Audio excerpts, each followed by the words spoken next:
Hello everybody, Frozen here, and today let's talk about a potato and a little fairy. So you see the little potato on the left, but he's not actually a potato, he's just a normal human being named Potato.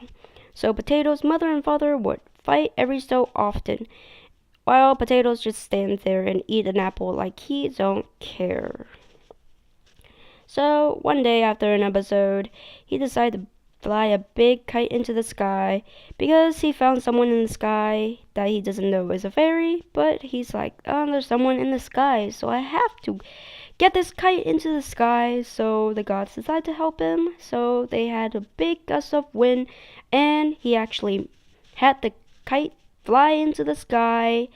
And then later on, the little fairy received the kites with an apple on it. He's like, it's an apple.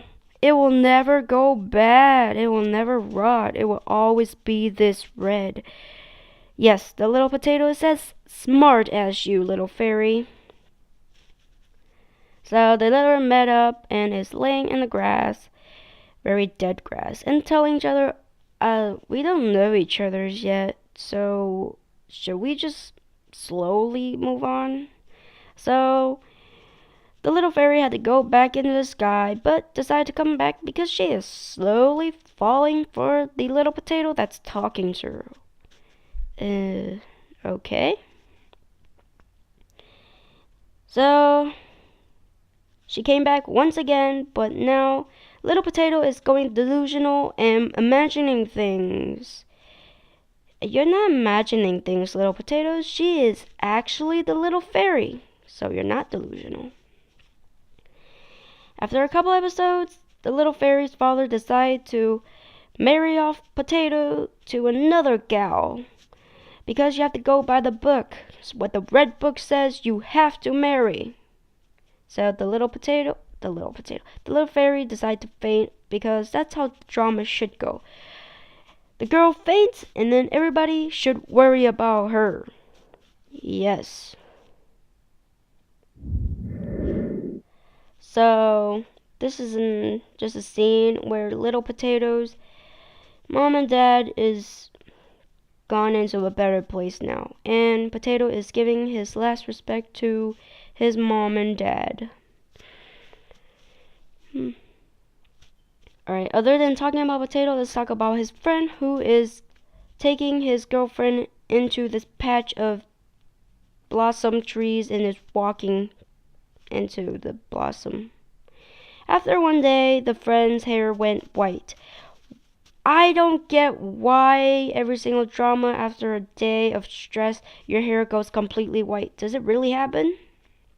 But anyways, now the potato is going into the sky and trying to save the little fairy, and even the sisters help, but it's no use because this guy is too strong.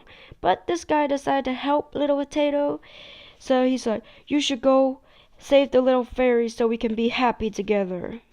No, I'm kidding. They don't end up together. That would be sad. So after Potato saved the little fairy, they are getting married now.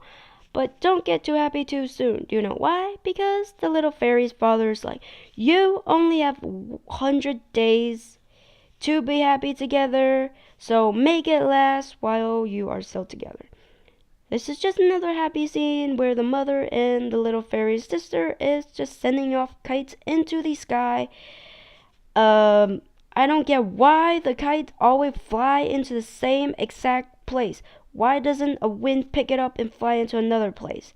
But anyways, the father is picking it up and is very happy to see a kite with some pictures on it.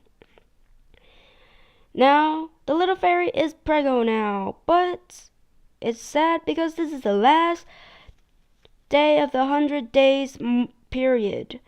How does that end? When these people come back. Why did you come back?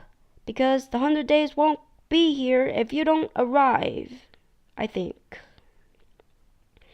After giving birth to a child, the father is very happy to see the grandchild, but he's like, this is the descendant of a human being, so I can't have him. So Potato now has a baby and is lighting up the lantern and telling the baby, I'm lighting up these candles because I hope your mother will come back to see us soon, and I'm lighting up the lanterns for her to find the path back home. The little fairy is very moved, but she can't do anything about it. But it's not the end. Let's go forward a decade more. Potato is now modernized. Here he is, walking, walking, walking. So, who is she? Of course, you see, she's the little fairy. So they finally met up after decades. This is how the story ended, everybody. I'm Frozen, and I'll see you next time on another episode of Who Knows What.